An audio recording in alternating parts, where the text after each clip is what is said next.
Exceptional weapon systems from history that were ahead of their time. The scope of high-tech designs is not just limited to our modern affairs. As it turns out, history has had its fair share of brilliant, and sometimes bizarre, weapon conceptions that were arguably advanced in every sense of the word. So, without further ado, let us take a gander at such advanced weapon systems from history that were surely far ahead of their time. 1.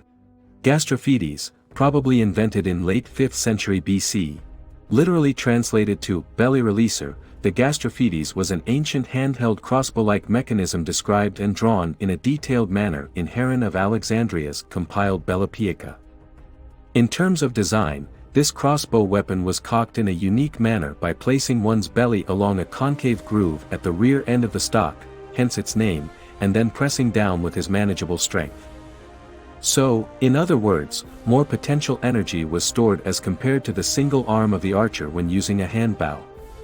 This translated to a greater range, which was generally 50 m or over 160 foot more than conventional bows, along with better accuracy since the crossbowman could take his time to aim.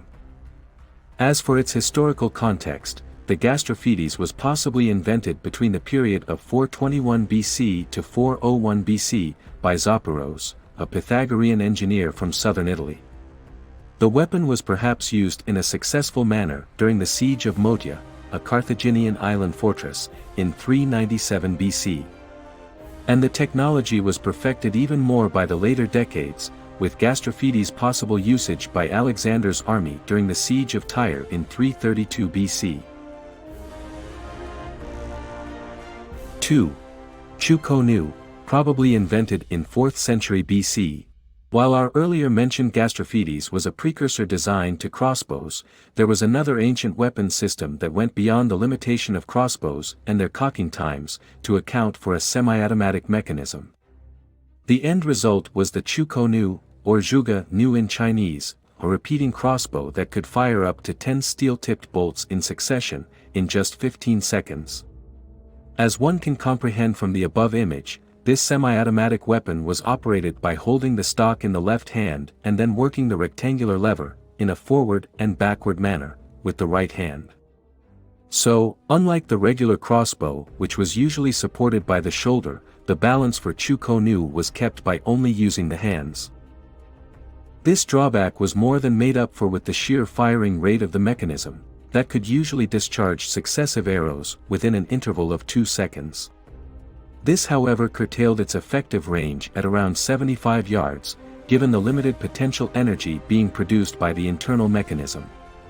This had led to the hypothesis that Chikunu was probably used by specialized teams with loose formations, so as to reduce friendly fire, upon massed ranks of enemies, like from the top of a city wall.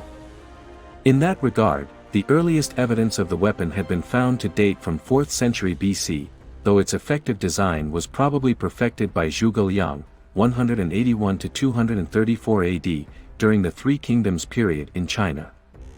There are also literary sources that narrate how just 1,000 Chinese crossbowmen unleashed over 500,000 arrows in a single day at the advancing Sung-Nu, Han, cavalry, during a particular encounter in the 1st century BC, thus hinting at a similar type of weapon being used.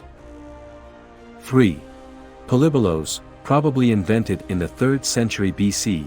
While we talked about a repeating crossbow in the form of the Chikunu, the Greek-made polybolos was easily the most complex repeating artillery system of the ancient world. Supposedly invented by Dionysius of Alexandria, a 3rd century BC Greek engineer who worked at the arsenal of Rhodes, the mechanism was akin to a catapult that could boast of a machine gun-like setup. To that end, its description as given by Philo of Byzantium in late 3rd century BC, entailed an array of inverted gears that powered its chain-link drive. This advanced installation, which by the way is also the oldest known application of such a mechanism, was used for both the cocking, placement of bolts after bolts into a fixed slot, and their firing sequence. This flat link chain, in turn, was connected to a windlass that was worked on by the soldier, in both counterclockwise and clockwise manner, to lock, load and fire in a repeating fashion.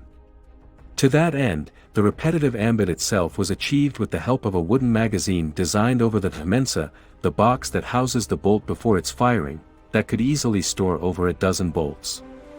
In fact, this very repetitive attribute of the weapon system gave its name polybolos, which roughly translates to throwing many missiles.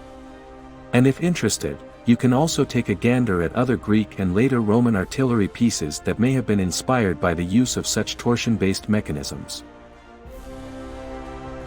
4. Archimedes' death ray, probably invented in late 3rd century BC. While the name definitely hints at a common steampunk/science fiction trope, Archimedes' death ray contraption has been the subject of innumerable historical debates that have either tried to prove or disprove its existence or at least effectiveness. In any case, the use of the so-called death ray mechanism was first mentioned by the historian Galens, 350 years after the Roman siege of Archimedes' home city of Syracuse, which took place in 214 BC. Designed by the great Archimedes himself, the weapon setup possibly entailed a series of mirrors that collectively reflected concentrated sunlight onto the Roman ships. As a result, the concentrated form of light affected an increase in temperature, thus ultimately leading to the burning of the ships from afar. Take a look at a modern death ray that aptly proves this phenomenon. Now when it comes to credibility, Discovery's Mythbusters already took 2 digs at the technology, and sort of disproved its potential. On the other hand, MIT conducted their tests in 2005, by using mirrors in the parabolic arrangement and a replica of a Roman ship, and they were actually able to set the ship on fire. However, in their case, the ship was stationary, which would have been impractical in a real-time scenario with the undulating waves and the ongoing naval maneuvering. But even this predicament was solved, when a Greek scientist named Dr. Ioannis Sikas was actually able to set a moving ship on fire from a distance of 160 feet, 49 meters. He did it by distributing a total of 70 mirrors, each having 15 square foot area, among 70, or 60, men, and the concentrated beam reflected from these individual pieces was able to set a rowboat aflame, thus possibly lending credence to Archimedes' death ray weapon. 5.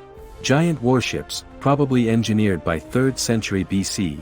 According to a description penned by Athenaeus, Ptolemaeus, for Philopator, who ruled the Ptolemaic kingdom of Egypt from 221 to 204 BC, had constructed a state-of-the-art warship, known as Tesseracontres, that was 130 meters, 420 feet long, 18 meters, 57 feet wide, and 22 meters, 72 feet high, thus accounting for a gargantuan volume of around 52,000 cubic meters.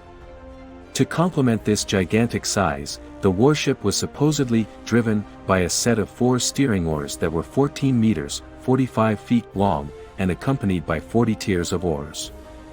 These oars were also counterbalanced at the lead that made them easier to handle for the oarsmen. And since we brought up the crew, this is where the Tesseracontres really notched it up on the grandeur factor.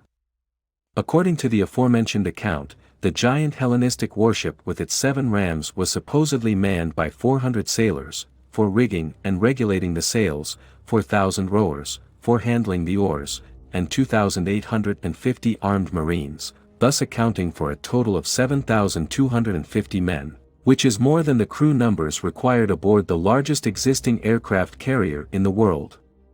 More importantly, this seemingly impracticable ship was built by using massive quantities of timber that were probably imported from Lebanon, as Egypt didn't have many forests to boast of.